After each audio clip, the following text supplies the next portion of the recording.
What do I do if my ex is threatening to move out of state with the kids? Hi, I'm Bill Farias, founder of Farias Family Law.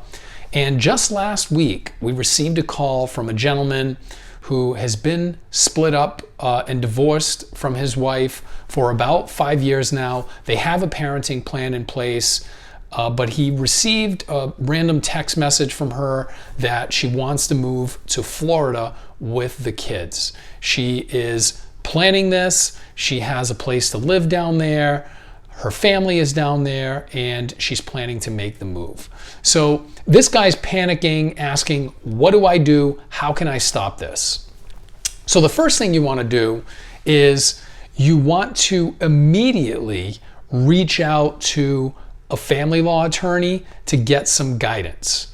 And the reason you want to do that is the process for addressing this issue can be complicated and it's risky to handle it on your own. So at the very least, you want to reach out to an attorney to get some advice on how to do this.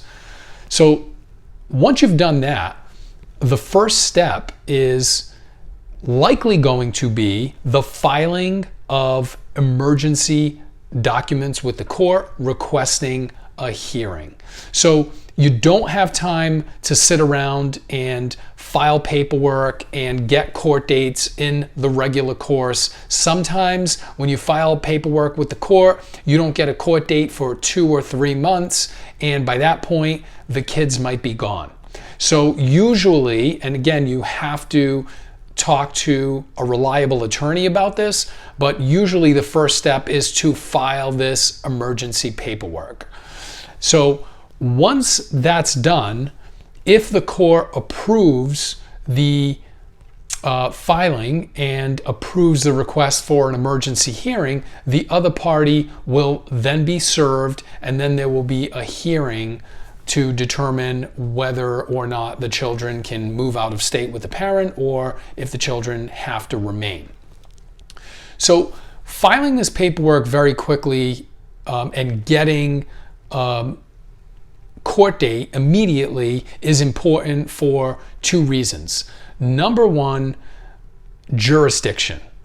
Once the children are living in another state for 6 months, that state assumes jurisdiction of all custody matters.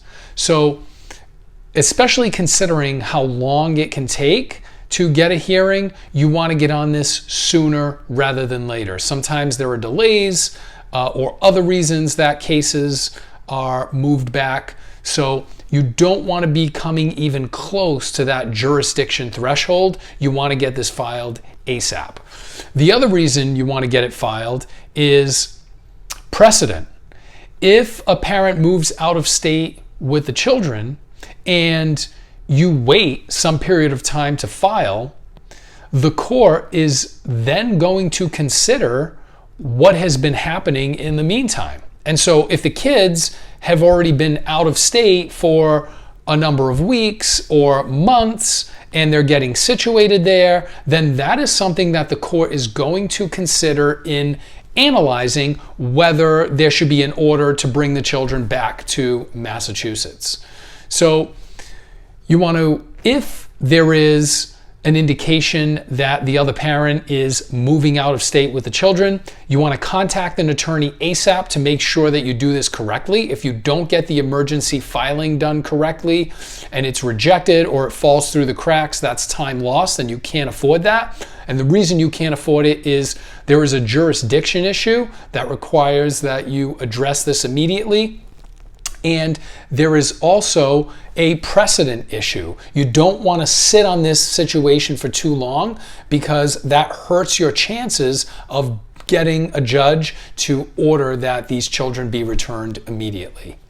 If you have any other questions about this, you can call us at 508-675-0464. You can email us at info@fariasfamilylaw.com. If you found this video helpful, you can subscribe to this channel and share it with anyone you think might benefit from it. And you can also find us on Facebook and Instagram at Farias Family Law. Thank you. Have a good day.